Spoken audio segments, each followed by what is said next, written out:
Sometimes people think that domestic violence is a small problem, but it's a huge problem in this community as well as communities throughout our nation. And it happens across all of society.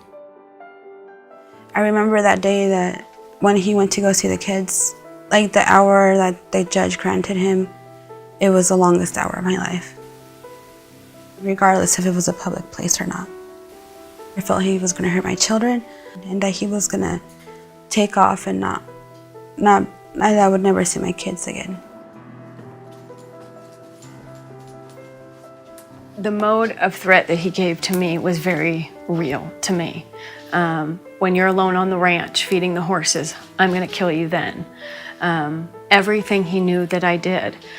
Subsequent to, he would tell me that he knew where I was and what I was doing. So all of that becomes very real when you're getting threatened to be killed or raped, and then this perpetrator knows where you are and what you're doing.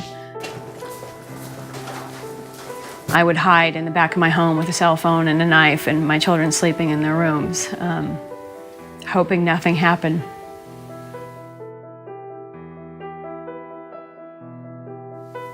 I was scared because my dad used to yell at us.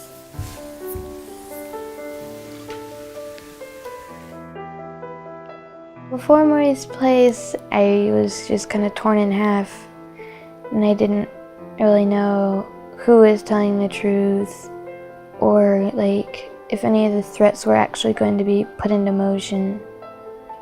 And it was just really, really scary for a 5-year-old little girl.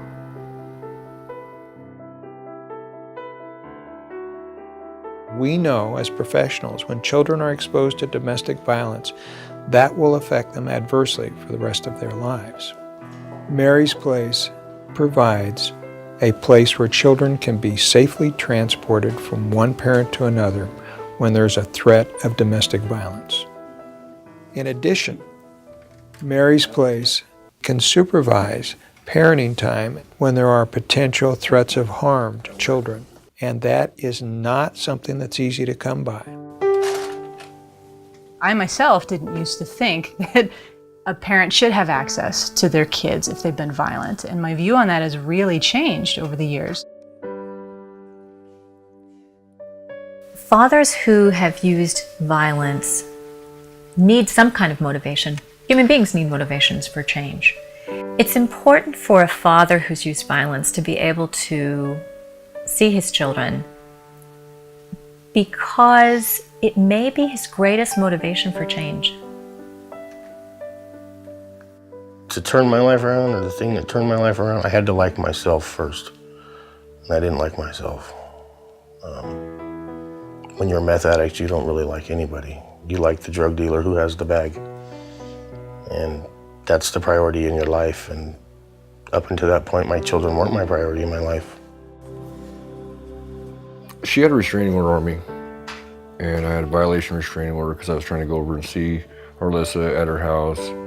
Got in trouble for it and spent 5 weeks in jail, and that was probably the longest 5 weeks of my entire life. When I first started going to Mary's Place, I hated it. I hated everything about it. I didn't understand why I was there. I didn't see why I needed a babysitter just to see my own child. But they just, over and over and over again, they just kept repeating, and just kept explaining to me, this is so you can build a bond with your daughter. And, you know, we're not here to punish you, or it was just, we're just here to help. And they did. The first visit was intimidating, you know. You're with your kids for 5 years, 2 years. Physically, I don't think I was there mentally. And then I get out of prison and I'm got 3 years clean and I'm a different person, and here come your 2 kids that you don't even know if they know who you are.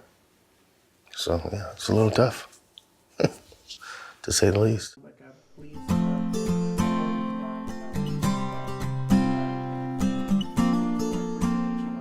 I did heal at Mary's Place. I came in, you know, I like I said, I tried healing myself in prison, and began liking myself, and but there was a lot of hurt that I caused in my family's life and my kids, and it was a way of me to show my children that I'm dad and I'm better than the monster they remember, than the mean guy throwing stuff or yelling or sending them to their rooms.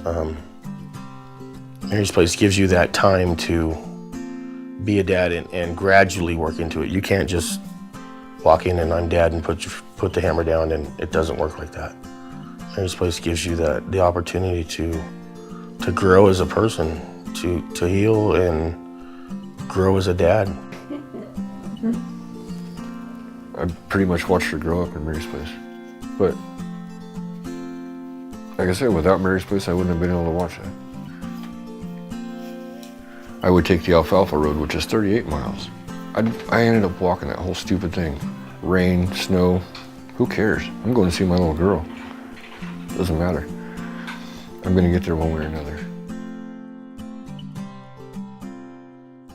Every kid has a dream. Every kid wants to be somebody, wants to do something. I looked at my report card and my grades were going up after using Mary's Place. I felt safe. It was one of these places where I would come and I knew my children were safe and that I was safe, regardless of whatever attitude he came with. It was such a relief. I felt that people finally understood. I hadn't told anybody about what this man had done. I think I had told one person. So to come into a place where people listened to you, believed you, and comforted you, and were there for the children, and I cannot express to you, it was life-changing for my children, for our process from that day forward. Doesn't matter if you're the visiting parent or the one dropping them off for the visit. You know your kids are going to be safe, and that's a very big deal. It should be a very big deal for both parties. Mary's Place has a tremendous and positive impact on Central Oregon. I think that we certainly have prevented many, many people being hurt or possibly killed just by the fact that we're there. And I think we can all be really proud of that. It's awesome. It really is.